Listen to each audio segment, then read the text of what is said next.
Bodies of Palestinians in Gaza's Deir al-Balah.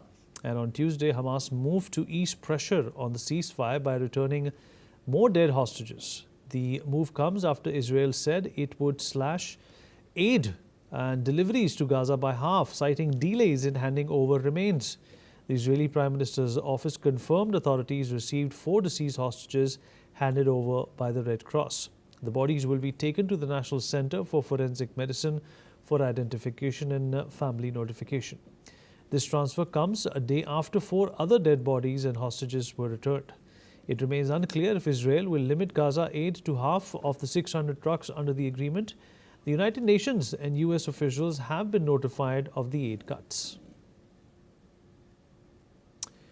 All right, Dr. Emmanuel Navon, International Relations Lecturer at Tel Aviv, is joining us at this point in time. Well, important that we understand, sir, that the entire premise of this ceasefire solely rests on both the parties doing what has been documented, signed and agreed upon.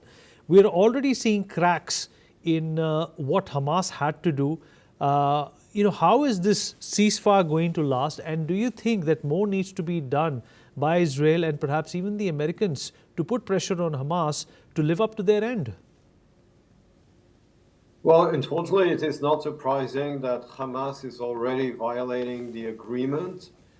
Today, for example, it was revealed that one of the bodies returned by Hamas was not an Israeli hostage, but a Gaza resident. And of course, Hamas still hasn't returned all the bodies of Israelis that Hamas killed after taking them hostage.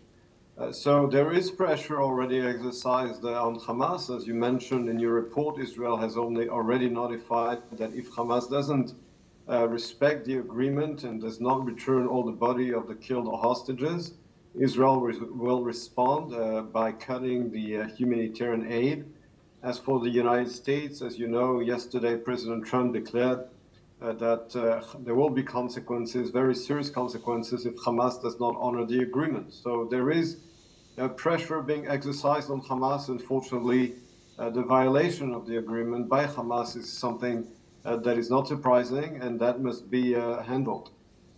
Dr. Emmanuel, stay with us. Syrian interim President Ahmed al-Shara arrived at the Kremlin today for talks with Russian President Vladimir Putin. This marks his first visit to Moscow almost a year after former President Bashar al-Assad was ousted and fled to Russia.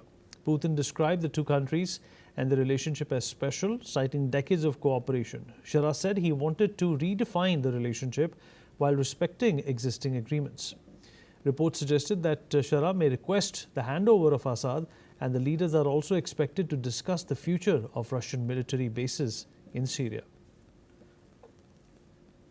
Dr. Manuel, important to understand that Bashar al-Assad is, seeking refuge in Russia, and if Shara is demanding that he be handed over to the Syrian authorities, Vladimir Putin will be stuck between the devil and the deep blue sea. Well, not really, because the ally of Russia historically is not exactly Syria; it's more the Assad family. And without Assad in place, Russia has really lost much of its influence over that country, especially since the interim president Shara has been mostly endorsed by the United States as well as by most European governments. So I very much doubt that Vladimir Putin will hand Bashar Assad to the Syrian regime. I think that the refuge he has in Russia is pretty safe at this point. However, even though Putin did lose a very significant ally in the person of Assad, he's not going to give up on Russia's influence in Syria.